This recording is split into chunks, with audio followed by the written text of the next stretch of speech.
You know, my brother, by the way, my brother, I haven't seen you since Thanksgiving on the air.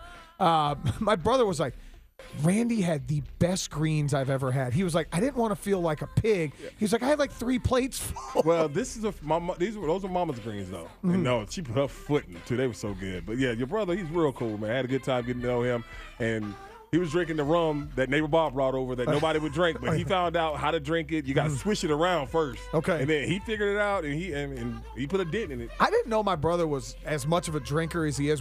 He lives in D.C., and we don't see each other very often. So we were up in D.C. for the Falcons game, and he was like, hey, I'm going to come over. So my mom was up there. We went out, and we end up, of course, you're right on the Maryland campus, so we end up at like some college bar. And my brother I'm like, boy, the apple doesn't fall far from the tree, because he drinks like I do, and he's at minimum 90 pounds lighter than I am. Yes, he is. He's in shape. I'm in round. Can I back up for a second? Well, you swish rum around your mouth. What does that do? I don't know. No, it was some kind of rum that neighbor Bob brought back from Brazil. And the first time me and him had it, it brings out something in your palate. Okay. So the first time me and him took it, I looked at him, he looked at me. I was like, something wrong with my mouth. And so I don't know what was going on. And so when his Urani and his brother were over, they wanted some, and so I brought all the liquor out, and he read the thing and figured it out, and he's way smarter than I am. Yeah, Like, so that's Okay. I'm a dumb jock. He's like an actual smart person. Like, my brother's a genius. I think he graduated high school at like 15 or 16. Something ridiculous like that, and finished college at 18 or 19. He's super smart. By the way, Paul is doing some absolute trolling right now on social media, and it is glorious.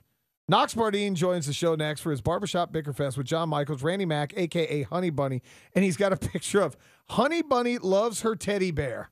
yeah. Yeah, I'm glad y'all didn't hear what I said to him either. You should have said it on the radio. No, then I've been in trouble. No, we don't need you in trouble. Yeah, and the boss is here today, so I ain't no way of getting out of that. Knox, any pet names your wife calls you?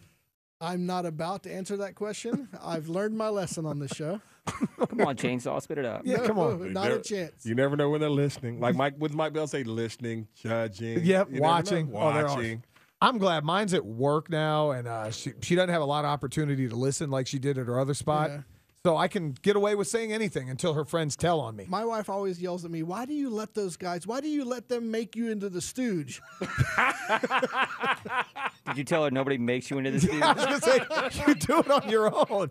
Nobody's dragging you down Stooge Boulevard. No, not at all. You do things. You make them more American. You shave paws into the back of your head. Memphis needs to come. We need a haircut bet before too long. You have any bold proclamations for the college football playoffs? No, nothing I'm really feeling right now. No? Okay. We'll see if we can goad you into something. All right. We've been doing this all year long, and it's the final 92.9 The Game top 10 rankings. It's up at 929thegame.com. It's been a lot of fun doing it all year, and we've done it now. This is the 3rd season we've done this, and it's increasingly throughout the years is getting more reaction as we do it, which I find hilarious, but it's got to be great for the website. It absolutely is. It doesn't quite get the venom and hatred that your Twitter account does when you post yours. But, yeah, people really get into telling us how stupid we are and how crazy, how can we possibly think this. I think Randy says it best. It's my opinion. It's my damn opinion. So here's the way it finishes up. Top 10. Alabama, Clemson, Notre Dame, Oklahoma. So 92.9 The Game. We agreed with the College Football Committee. Actually, top 6 is exactly the same. Georgia and Ohio State. 7th, we had UCF. I think the committee had them 8th. Michigan, we had finishing 8th. Washington, 9th. And Florida, 10th. I'm not mad at this. Honestly, once you get past 4 at this time of the year, to me, it really doesn't matter. The rest of the teams are making the college football New Year's Six Bowls, and that's pretty much it. The one interesting thing about that, and Rick's not here, so Randy might be over there writing his 4 down. I'm not sure what he's writing, but No, I'm over here looking at some of these damn idiots. Now I see why they get mad at you. Why? What in the? Oh, Fricky. yeah, Good that freaky one for UGA was rough. Yeah. Fricky had UGA 7th. Goodness. So does Michaels. No, I have him 6th. Oh, that's not you? No, I do have him 7th. Yes, I do. Yeah. Okay.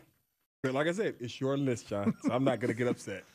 But none of the three of us, you, me, and Rick, all had different 4s. Mm-hmm. I mean, everyone obviously has Alabama, Clemson, Notre Dame. Right. Kamala had Ohio State. Okay. You stuck to your guns like you have for the Undefeated. last half of the season. There's 4 undefeated teams. I would have given them a shot.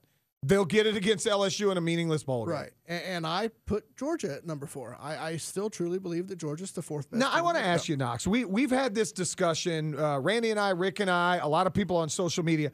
Why would you have had Georgia at number 4? Like, if you were sitting in the committee room with the 13 other people, you would have campaigned for Georgia to be number 4. Why?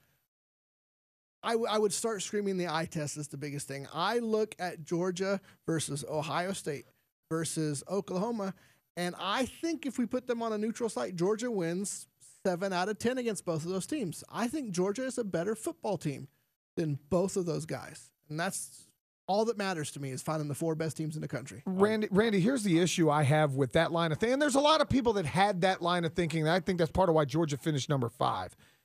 That line of thinking, to me, takes out the fundamental equation of sports. There's a winner and there's a loser. And in college football, we are never going to get equal schedules. It's not like the NFL where you go, hey, I'm playing 6 games against my own division. I'm going to play this division, which the rest of my division is going to play this.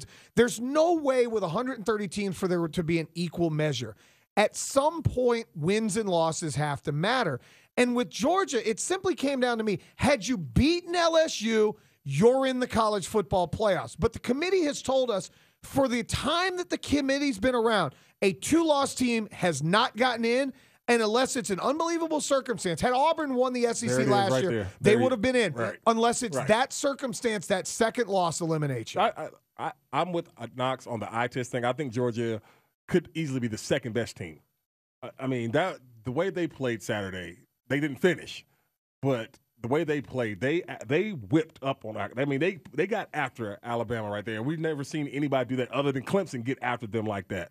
So that's why I still think Georgia is a top 4 team, but I don't think they should be in because they didn't take care of their business. And I said this to John earlier, Knox, if they would have beat LSU, I think they would have got in. I agree completely. Yeah, I think they would have got in if they had won that game. But the 2-loss, unless the circumstances, like you said, John, you win the SEC, no, you shouldn't be in.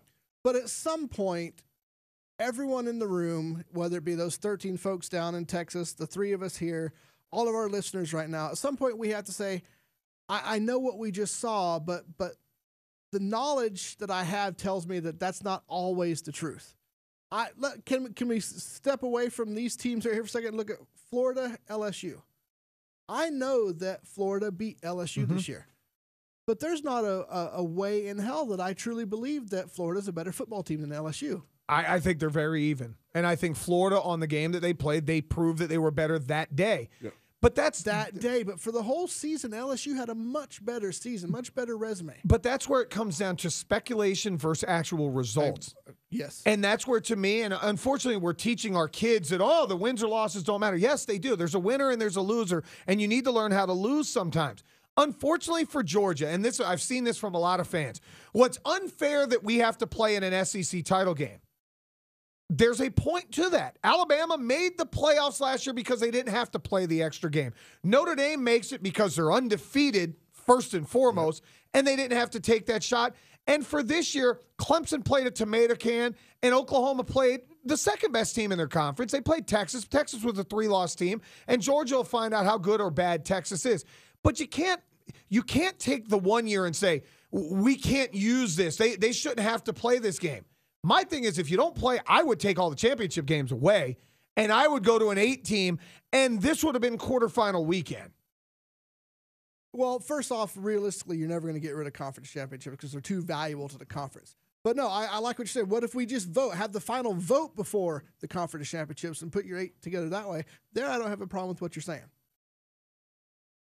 Conference championship's not going anywhere. Nope. I'm not a guy who, like I said, I'm Georgia through and through.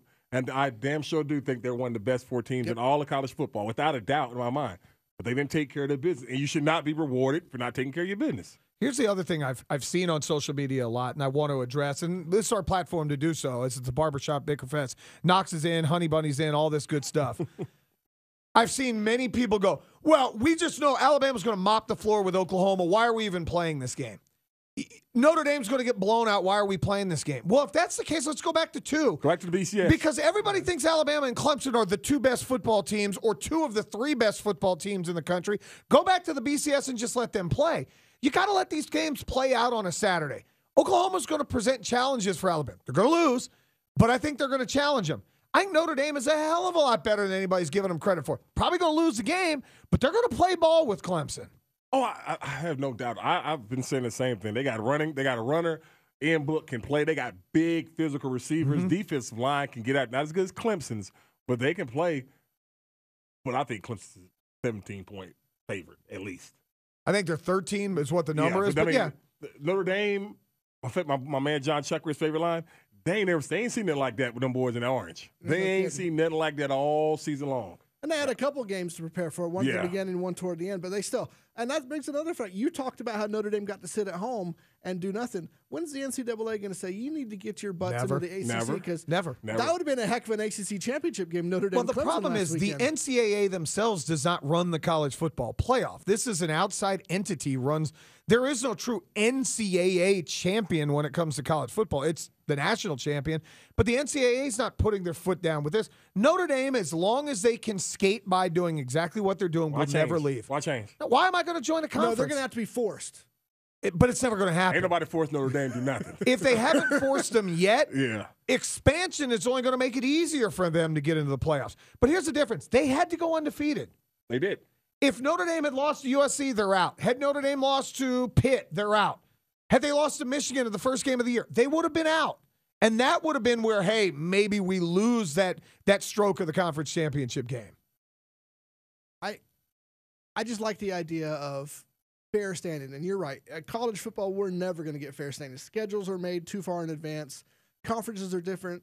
Power 5 versus Group of 5 is much different. But there's a glaring unfair with asterisks everywhere, and Notre Dame doesn't have to play in this conference. And these last 2 years have proven a Group of 5 team's never getting in, period. And they need to go ahead and do their own thing at this point. Set up a Group of 5 playoff.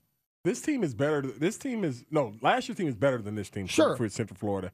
Without their quarterback. I thought Memphis was going to win this game. Me too. I picked Memphis to win this game. I picked Central Florida, but that was more because I just wanted. You wanted to just make everybody mad because that's what you do. You're trolling.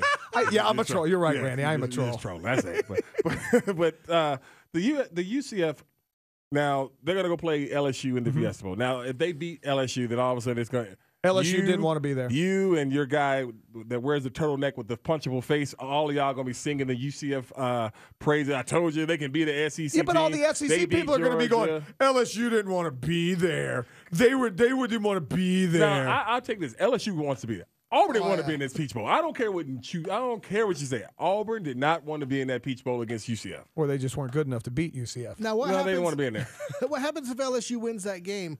Does that completely shut down that undefeated streak? Are you going to say, no, they didn't have their quarterback? No. If they lose, they lose. Okay. They've already proven they could win without their quarterback. Daryl Mack played his butt off against Memphis. Played really good. Are they going to beat LSU? Who knows? They probably will. They probably will beat LSU. They're gonna have LSU spread out all over the field. I can tell you that much. But LSU's going to run and punch them in the mouth. Knox, who are your final 3? How did you vote the Heisman final 3? Tua, I had Murray, and I have Haskins. So you still have Tua winning it? Absolutely. I don't buy for a second Vegas coming out yesterday and saying that Murray had taken over the number 1 spot. That's crap. Well, I agree with Vegas. Kyler Murray. Why? Why? Okay, the biggest game, the best game. The Heisman's supposed to be the best player. Alabama won without Tua. They won without Tua. They were down 28-21 with Tua. So now the Heisman's a one-game award. No. It's not like Kyler Murray hasn't had a great season. He's had a fantastic season. So has Tua, though. And Tua's had a better season up until this last game. Statistically, he hasn't.